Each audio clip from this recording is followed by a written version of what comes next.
झुग्गी टूटने की अगर जैसे नौबत आ जाए तो जैसे लगता है कि हम ऐसे मर जाएंगे सर। तो इस टाइम तो यही लग रहा है कि जो है खाली क्या करवा रहा है कि सीधे पेट में छुरा मार रहा है सरकार हमारा। कहीं आसरा नहीं, रोड पर आना पड़ेगा, वही कोटोरा लेके भीख मांगना पड़ेगा, ना ठिकाना रहेगा, हम लोग भूखे मरेंगे ऐसे।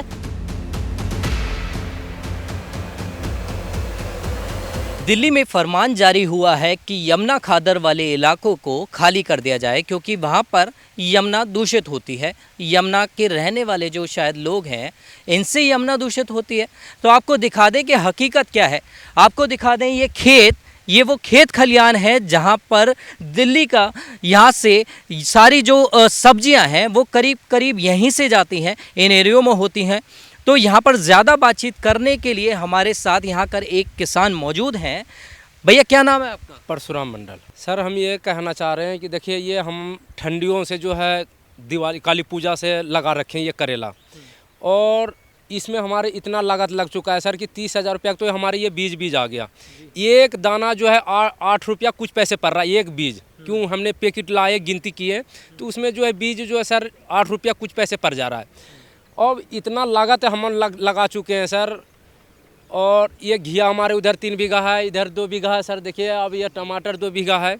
इतना हम पूंजी लगा चुके हैं इसमें कि इसलिए हमारे जो है सर ऐसे हिम्मत जो है चूर हो जा रहा है अभी सुन करके। इसलिए हमारा जो है शरीर कपकपा जाते हैं कि अगर ऐसा हो जाए तो खेत आपके अपने हैं? नहीं सर खेत तो हमारे नहीं है, पर हम यहाँ इसका लेते होंगे, बटाई के पैसे लेते होंगे? हाँ सर वो लेते तो हैं खैर जी। हाँ अब जो भी यहाँ तो जैसे आपने सारा लगाया है तो जाहिर सी बात है ये सांप लौटने जैसी बात होती है कलेजे पर। हाँ सर तो वही बात करें। अब देखो हमारे मैडम दिन मान लगे रहती है, कैसे पागली की तरह देखने में लगती है। अगर इसे भी अगर जो अच्छे टाइम मिले, अच्छे कपड़ा लत्ता पहना जाए तो शहरों के जैसा जो आदमी कहेगा हाँ ये भी कोई आदमी है, परिवार है ये। लेकिन एक परिवार के सदस्य में रह करके एक पागल से की गिनती मारे सर। हम लोग यहाँ इतने पागल की तरह खट रहे हैं जी जान लगा के, और अगर ऐसे कुछ नहीं होगा तो क्या करा जाएगा सर। ये तो आदमी ऐसे ही अपने आप ही पागल होकर मर जाएगा फिर। जी कब से आप यहाँ पर खेती बाड़ी कर रहे हैं?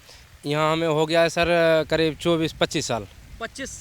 25 साल मतलब आपका करीब करीब पूरा जीवन यहाँ पर ही व्यतीत हुआ होगा? हाँ सर हमको यहीं जो है हुआ, हमारे शादी विवाह भी ऐसे यहीं हुआ। अच्छा। हाँ हमारे मैडम गांव के ही है पर शादी विवाह हमारा यहीं हुआ। हमारे माता पिता भी सब यहीं खेती बाड़ी करते थे जब छोटे थे उस टाइम। तो अब तो हमारे बच्चे हमारे बराबर को हो गया। हमारे बड़े लड़का 12वीं में पढ़ रहा है, छोटे वाला जो है 10वीं में है, लड़की हमारे 9वीं में है, और बड़े लड़का के पेपर चल रहा है सर अभी इस टाइम। तो लोग यहाँ पर कहती है गवर्नमेंट के इसको खाली कर दिया जाए इलाके को, क्या वजह होती है? क्योंकि आप खेती करते हैं यहाँ पर, ठीक है, किसान हैं आप यहाँ पर। तो कौन कौन सी खेतियाँ होती हैं पहले तो आप ये बताइए। यहाँ सर यही खेती होती है, घिया, करेला, तोरी, भिंडी, मेथी, पालक, सब यही सब्जियों की खेती हर प्रकार की होती है सर। यहाँ टमाटर कहाँ पर जाता है यहाँ पर से? यहाँ से सब्जी कहाँ जाती है? यहाँ से मंडी भी जाते हैं, यहाँ खेतों में भी ग्राहक आते हैं, खेतों से भी ग्राहक लेकर के जाते हैं। हाँ तो अभी कौन कौन सी फसल हैं जो आप हमें दिखाना चाहेंगे जो हरी खड़ी है? अभी तो घिया है और ये तोरी लगा हुआ है अभी तो जी। और अभी ये सब चला नहीं, घिया चालू हो गया है बस। ये पहला दिन अभी काटे हैं सर, और अभी 3 महीना घिया ये निकलेगा। अब 3 महीना। लेकिन सरकार ने तो एक जो फरमान जारी किया उसमें 3 दिन का वक्त दिया है। तो 3 दिन में अगर आप जाते हैं और खाली करने का ऐसा एकदम से आदेश आ जाता है तो ये तो नोटबंदी से भी बुरा रहेगा आपके लिए। बहुत बुरा रहेगा सर। और इससे तो सुन करके भी एक तो ऐसे दिल घबरा जाते हैं जैसे कि दिल में हार्ट अटैक पैदा होते हैं सर, ऐसा सुन के घबरा जाते हैं। तो जी सर जी। क्योंकि अभी हम खेतों में इतने लागत लगा चुके हैं सर बाढ़ होने के बाद।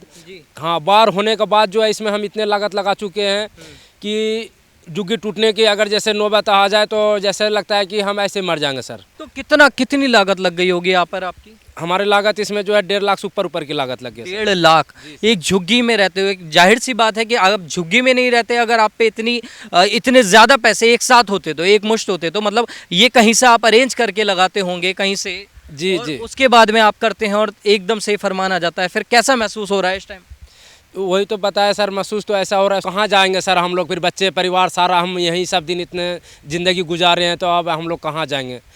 जी सर। तो क्या कहेंगे आप सरकार से, क्या मांग करेंगे? क्या उनसे एक जो मांग होती है, क्योंकि आपका जीवन यहाँ पर बीता है, मांग क्या रहेगी?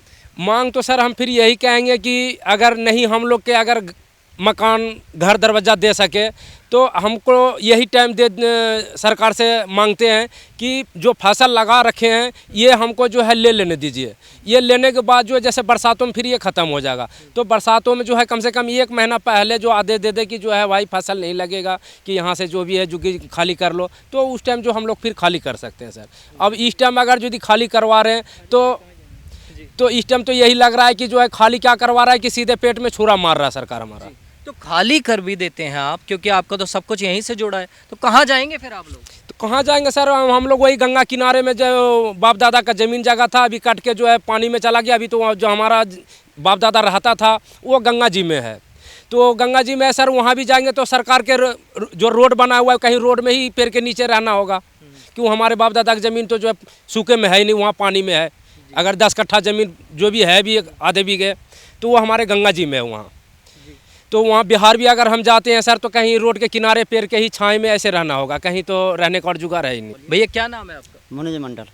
मनोज जी, कौन कौन सी फसलें आप यहाँ उगाते हैं, खेती करते हैं आप भी? हाँ जी सर, जी हम करेला, घिया, तोरी, पालक, मेथी, बथुआ सब बुनते हैं। जी। और इस खेत के चक्कर में पूरे दिन रात एक कर देते हैं, रात भर नहीं सोते हैं। पशु हकाने के चक्कर में कभी फसल भी चढ़ जाता है तो हम लोग का जो है खेत वाला कहता पैसा चाहिए मुझे, कहीं से भी दे, चाहे चोरी करके दे, चाहे डाका डाल, चाहे मर्डर कर, कहीं से भी आन के दे, लेकिन पैसा मुझे चाहिए। लेकिन पैसा नहीं देने के कारण एडवांस भी हो जाता है, लेकिन अभी फसल हम लोग के नहीं हुआ, मुख पर फसल आ गया है। यदि कोई घटना आ जाए, चाहे खेत जूझ जाए, जब फसल के हानिकारक हो जाए तो हम बाल बच्चे लेके तो भूखे मर जाएंगे, रोड पर आ जाएंगे, ना हमारा रोने का ठिकाना है ना खाने का ठिकाना है, हम क्या करके खाएंगे? हैं? बिल्कुल, ये आपकी भरी हुई आंखें मुझे बता रही हैं। तो सरकार का जो ये कदम आया कि झुग्गी हटा दी जाएंगी, तो ये कहाँ जाएंगे आप? उसके बाद कुछ कहीं आसरा नहीं, रोड पर आना पड़ेगा, वही कोटोरा लेके भीख मांगना पड़ेगा। और 4 डंडे कोई मारेगा, 4 डंडा कोई मारेगा, कोई अता पता हमको नहीं रहेगा, ना ठिकाना रहेगा। हम लोग भूखे मरेंगे ऐसे तो हमारा भूखे मर जाएंगे तो रोटी भी नहीं मिलेगा खाने के लिए, नहीं काम करेंगे, ना बाल बच्चा का पढ़ाई लिखाई भी नहीं होगा हम लोग का। मतलब क्या करके खाएंगे हम लोग, गरीब आदमी? कब से रह रहे हैं आप यहाँ? हम 20 साल से यहाँ रह रहे हैं। 20 साल? हाँ जी। कौन कौन है आपकी फैमिली में? हमारा फैमिली में बाल बच्चे सब है हमारा, 3 लड़का है, 1 लड़की है, 1 पत्नी है मेरी जी। हम्म। तो मतलब पूरा परिवार है, और एक शायद मैं मानता हूँ कि यहाँ पर सिर्फ खेती नहीं है बल्कि सपने बोए हुए हैं आप। हाँ जी, बिल्कुल सही कहा, सपने तो बोए हैं कि आशा लगा रखने की फसल होगा, हमारा बाल बच्चे पढ़ेगा लिखेगा, अच्छा उसको परवरिश कर सकते हैं, उसको पढ़ाई लिखाई हम सही ढंग से करा सकते हैं, और यही 1-2 वक्त की रोटी मिल जाए वही बहुत है बस, और कुछ नहीं चाहिए मुझे। जैसा कि आपने सुना, ये सिर्फ एक बातें नहीं है बल्कि ये दर्द है जो उनके बातों से छलकता है कि अगर 3 दिन का आप समय दे देते हैं, और जो ये फसलों का इंतज़ार, क्योंकि फसल एकदम से तैयार नहीं होती है, और फसल जो तैयार होती है उसमें पूरा इनका खून पसीना और जड़ी पूंजी लगी होती है। ऐसे में अगर एकदम से ये हो जाता है, ये डिसीज़न आ जाता है झुग्गियों को हटाने का, तो कहीं ना कहीं शिकन तो आती है माथे पे। आपकी क्या है इस पर राय, हमें कमेंट कर ज़रूर बताएं। कैमरामैन अनिकेत के साथ नवदीप शर्मा की रिपोर्ट, दिल्ली। आप देख रहे हैं सौगंध टीवी, सौगंध वतन की।